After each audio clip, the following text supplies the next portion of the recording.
being served? Well, I was looking for a sweater, actually. Certainly, sir. Mr. Granger, are you free? I'm sorry, Captain Peacock. I'm in the middle of a bowler hat. Mr. Lucas, is Mr. Humphreys free? Yes, Mr. Granger. Mr. Humphreys. Are you free, Mr. Humphreys? I'm free, Mr. Lucas. Mr. Humphreys is free, Mr. Granger. Thank you, Mr. Lucas. Captain Peacock? Yes, Mr. Granger. Mr. Humphreys is free. Captain Thank you, Peacock. Mr. Granger. And Mr. Humphreys is free, so he'll attend to you, sir. Mr. Humphreys, forward. Are you being served, sir? Thank you, madam. The bill is inside, and if the doorman doesn't give you every satisfaction, please bring it back, because we're only here to be of service. Well, it had got to be 9:30, and I was all dressed up in fresh and he still hadn't arrived. He stood you up. Men don't stand me up, Miss Brahms. Oh, no. No, I expect his car had broken down. It did the last time we had a date. Oh, and he apologised most humbly when I bumped into him a week later. Oh, so you're all dressed up, nowhere to go. No. Mrs. Axelby and I went down to the Pally. It was the over 25s night. Did you pick anybody up? We didn't go for that, Miss Brahms. No, I mean, did anyone come up and ask you to dance? Oh, no, I don't encourage that sort of thing.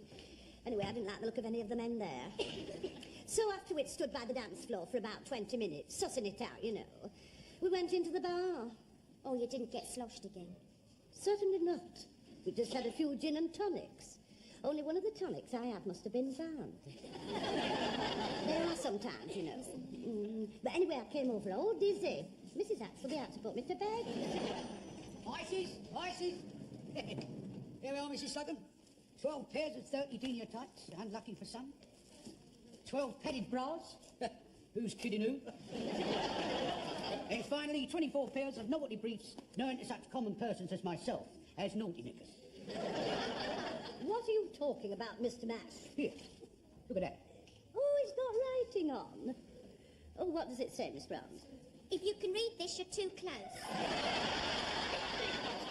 How disgusting. It's true.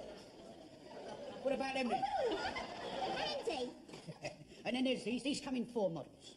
Hello, cheeky. I love Elvis. Your flies are undone.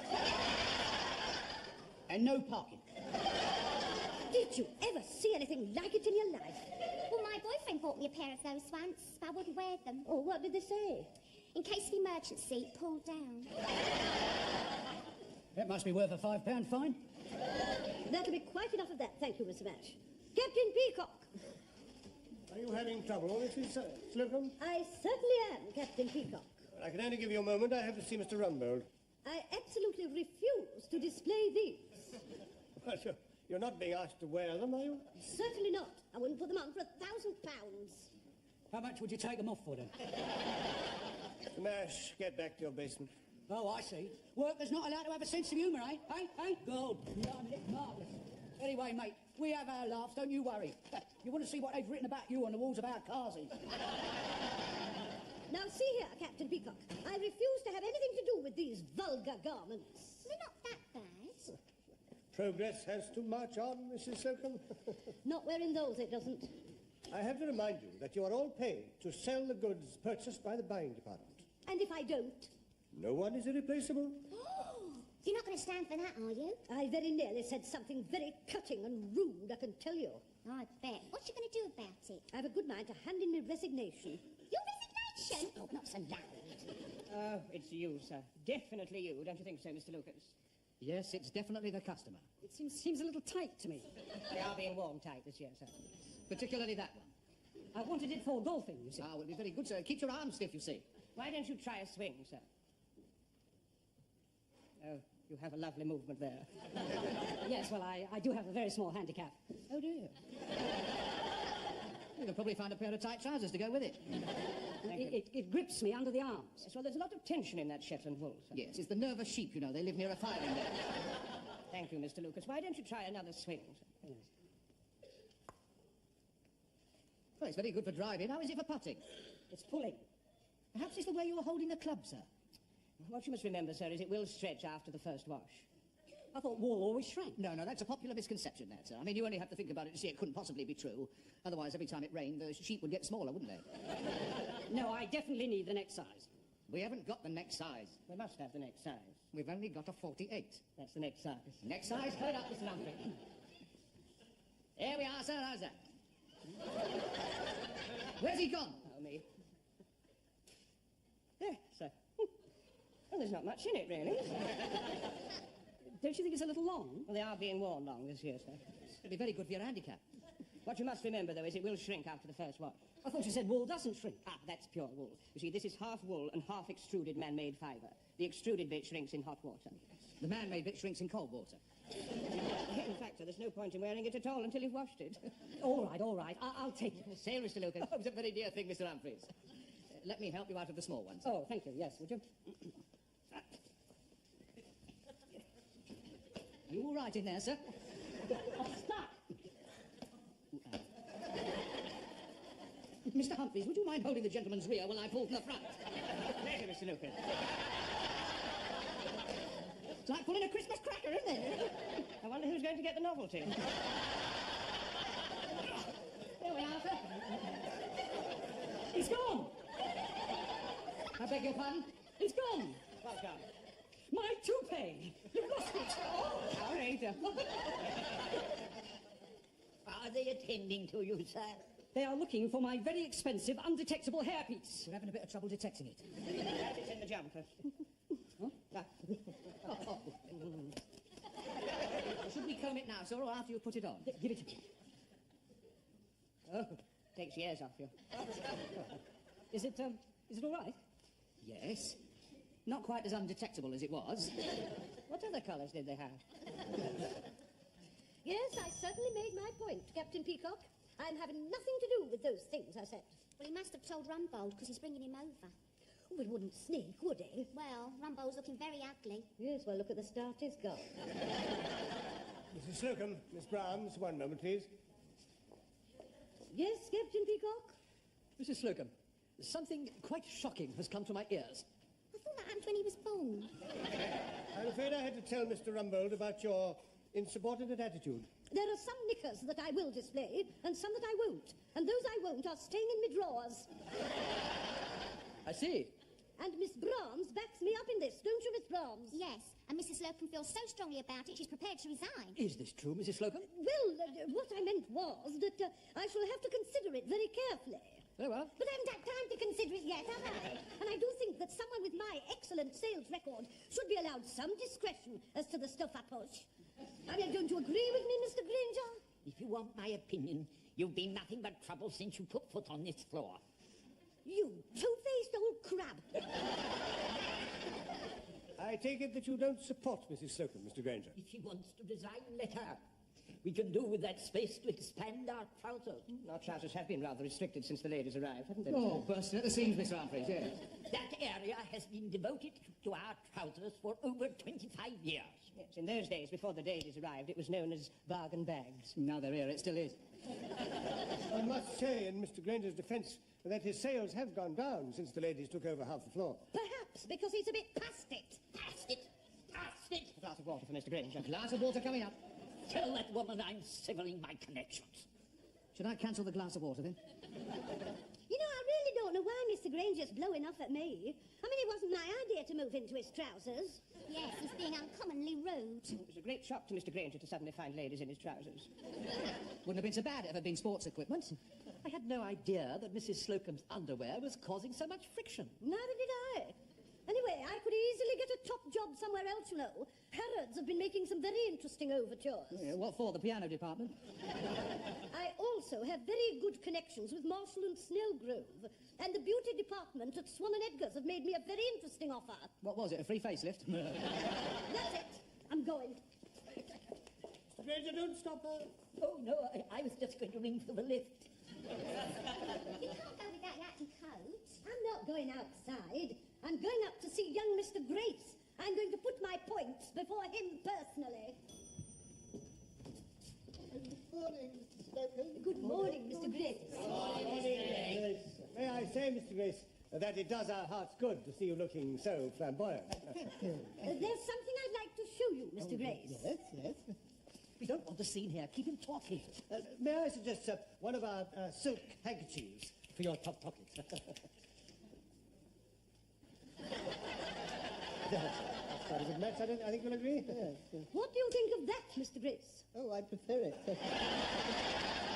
Don't you agree? Yes, of course. I have an announcement to make. Quiet for Mr. Grace. You may all be surprised to know that I have been a widower now for 40 years. I don't see my day too much. Yet there's somebody here in Grace Brothers who I've had my eye on for some time. I'm sure, sir, that any lady who's attracted your attention must have great qualities, Mr. Grace. She will indeed be a lucky lady, sir. Yeah, she'll have lots of lolly and all. And she won't have long to wait for it. To sum it up, the maximum of one thing and the minimum of the other. May we be permitted to know the name, sir? No, I prefer to keep that secret until I've told her my intentions. Well, that shouldn't take long. But I shall reveal everything to you shortly. Oh, we look forward to that, Mr. Green. You give me your arm, Mr. Slocum. I'd like to have a word with you in private. How long have I known you now, Mrs. Slocum? Oh, since I was a junior here, Mr. Grace. Ah, yes, a very long time. Yes, well, we can't discuss it here. Perhaps you would have tea with me in my office this afternoon at, say, 4 o'clock. I want to talk about a ring. A ring? Well, carry on, everybody. You've all done very well.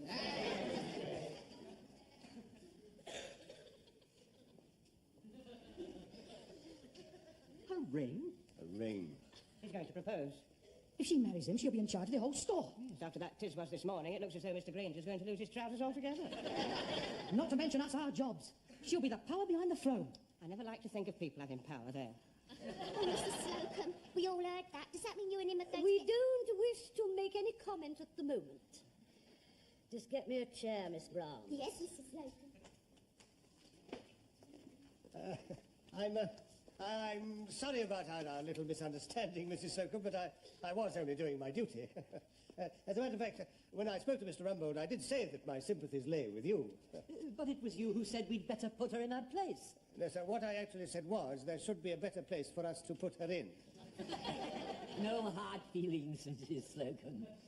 I have never seen so much crawling since the last time I was at the reptile house in the zoo. That'll do, Miss Brahms. Just because Mrs. Slocum's going to marry the head of the firm, you're getting all smarmy.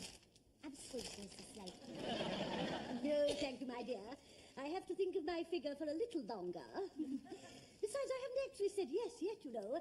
One has to weigh up the pros and cons. Well, he's very old. I mean, he's past it.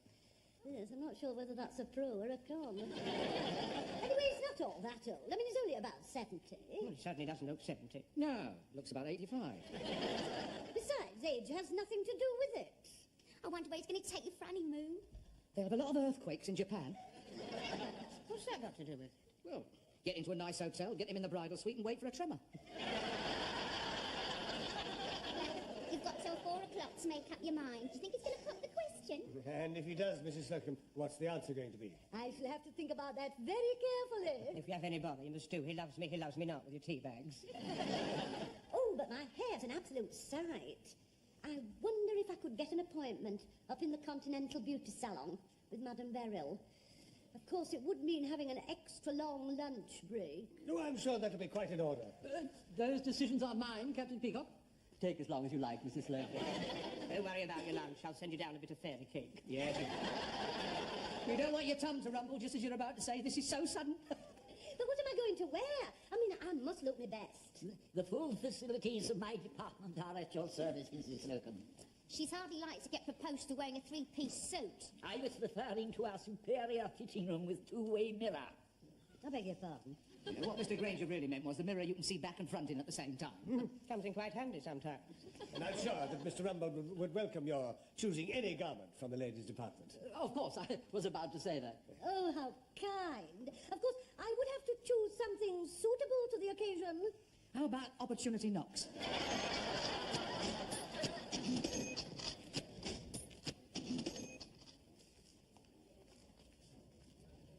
3:30 and Mrs. Slocum's still not back from lunch. She is a very dear person, you know, Stephen. I'm very fond of her. Oh, so am I. By the way, Ernest, has young Mr. Grace any living relations? Only old Mr. Grace, because he doesn't get about very much. No. Well, in that case, she stands to cop the lot. Yes. She is a very dear person. You never told me how the party went. Oh, the fancy dress party the other night. Oh, I can't speak about it. Oh, go on, force yourself. I bet you had the best fancy dress costume there. Well, it was a stroke of genius to go as the Red Shadow. I'd been wondering what to do with those curtains from the guest bedroom. I suppose you used a touch of the old cocoa to black up and stain the face? Certainly not. I used overnight tan. Wasn't quite dark enough, so I stuck my head in the oven for 5 minutes on regular too. I bet you felt like Lawrence of Arabia. I did. And I took my slippers, my bedroom slippers, and I held them over the gas. And I pulled the toes out to a point and curled them up. Just like the real thing. Oh, brilliant. And if anyone else had gone as the Lawrence of Arabia, you could have said you were Ali Baba and you left your pots outside. Alas, I shall never know who went as what.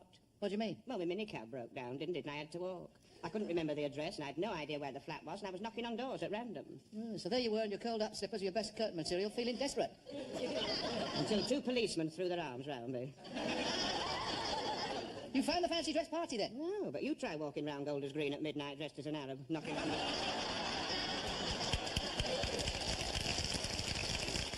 I was escorted home in a police car for my own safety. Ah, what an anticlimax. Well, not really. One of them stayed for sherry and showed me how his handcuffs worked. Probably very nice. Are you being served, sir? No, but I would like to see some trousers. Certainly, sir. Mr. Granger, are you free? I'm afraid not, Captain Peacock. Mr. Lucas, are you free? I'm free, Mr. Granger. This way. Thank you. Mr. Granger, why did you say that you were not free? Because I'm waiting to tell Mrs. Slocum how nice her hair looks. How nice your hair looks, Mrs. Slocum. Very honourable. It's lacquered solid. Built into the commissionaire, not the Peacock is at. Slocum, it's wonderful. I bet it was expensive. Oh, a mere trifle, dear. I signed the bill. Oh, well, what about the dresses you wanted to try on? I'm afraid I shall have to leave you in charge, Miss Brahms. Maybe Miss Brahms will have to get used to that. Well, I shall certainly put in a good word for her. Oh, isn't that a common colour when you get it in the light? Oh, now that's rather nice. And brown's very dignified, isn't it? Yes, and it doesn't show the gravy. Superior fitting room is over here, Mr. Slocum. Your kindness to me will not go unnoticed, Mr. Granger. Your tie's crooked, Mr. Humphreys. Oh, you know, this whole department's in need of redecoration. I can't abide mucky paint. Ah! There's a naked man in there in his underpants. That's nothing, Mrs. Slocum. You wait till the honeymoon. I think I'll make use of my own facilities, then. Captain Peacock, Yes, Mr. Humphreys. you're a man of the world. In your wide experience in these matters, do you think they're going to make a go of it? Well, putting it bluntly, Mr. Humphreys, I'd say that neither of them is in a position to be very choosy. I can't think what's come over the old boy. Well, perhaps he doesn't want to die unprogenitated. That would be a most unfortunate thing to happen. I mean, perhaps he wants to have somebody ready to take over, like Eva Perón when her junta collapsed. That can be nasty, too. And if you ask me, I think she'll have her hands full. Are you free, Captain Peacock?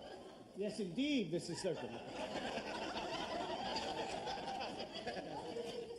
Well, it's a trifle formal for afternoon tea, don't you think? I'm not going to wear it this afternoon, but I couldn't resist trying it on. It makes me feel all young and innocent.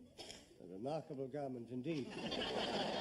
Mrs. Slocum, it's 4:45. Time to put your afternoon frock on.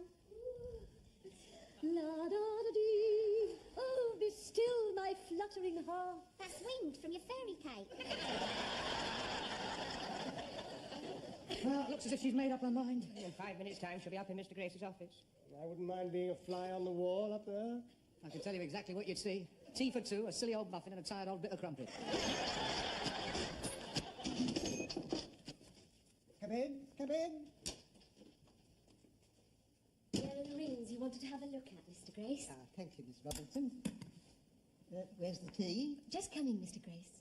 Come in, come in. I hope I'm not late. No, early. The tea's not arrived yet. Do sit down. You know Miss Robinson of the jewellery department. Her superior and I are old acquaintances. Oh, that'll be the tea. Come in, come in. Here you are. Nice pot of rosy lee, Mr. Grace. And your usual muffin and crumpet. Oh, they're nice rings, aren't they, eh? Yeah, pick a big one, darling. And pick the honeymoon suite on the ground floor. One flight of stairs, he won't be able to get his breath back until after breakfast. Go Get out. I expect you wonder why I asked you to come and have tea with me, Mrs. Slocum. Well, a girl does have an inkling, you know. A what? An inkling. What's that? Well, it's what a girl has when there's something special in the air. Oh, you mean like hay fever, something like that? Shall I pour? Yes, please do. I expect you think I'm an old fool getting married again at my time of life. On the contrary, Mr. Grace, you're very young in spirit, and you need someone to take you out of yourself. Well, I mean, you never go on holiday, do you? No, no, that's true. Of course, I do realise that it's very difficult for a man in your position. I mean, supposing you were to take your yacht into the Caribbean, you'd have all those young girls all over you just because you're rich. Would I? And they're only after one thing, you know. Are they? Whereas if you're married to a wife who's devoted to you, you'll always have someone at your side and be protected from all that. Someone to help you through your troubles, help you through life's weary problems, cherishing each other when you're sick, and all that sort of thing. I'm very grateful to you, Mrs. Slocum. You've helped me make up my mind. I brought you here to choose a ring. Oh, Mr. Grace, that big one. It's for Miss Robinson, you know, of the jewellery department. I've had my eye on her for some time, almost 3 months. Miss Robinson? But now you've spoken to me, you put me right off the idea of marriage. But that was the last thing I wanted to do, Mr. Grace. Well, it's very kind of you, Mrs. Slocum, and you must help me again sometime. Oh, it's always a pleasure. When you come to my time of life, you need the help of an older woman. Anytime.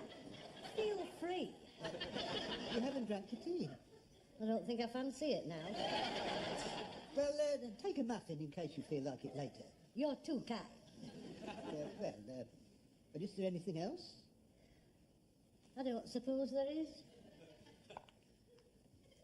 Oh, Mrs. Slocum. Yes, Miss Grace? Ask the newsstand to send me up the yachting news, will you? Ron, it's past closing time. You may go if you wish. None of us are going till we found out what's happened. Maybe at the vicar upstairs in his office. A friend of mine did that once, you know. He had a small section of the choir hidden behind the curtains. It was very moving. Yes, she is. Doesn't she look radiant? Well, tell us everything that happened. Well, before I do, there are one or two things that I'd like to get quite clear. Mr. Granger, I take it that you no longer object to my presence in the ladies' department on this floor? On the contrary, Mrs. Slocum, the ladies' department will always be welcome. And I take it, Captain Peacock, that you will not in future insist upon the ladies' department displaying garments which they consider to be in bad taste. All goods on display will be entirely at the discretion of whoever is in charge. Good. Well, that's settled then. So, when's the happy day? Today. Today? I turned him down.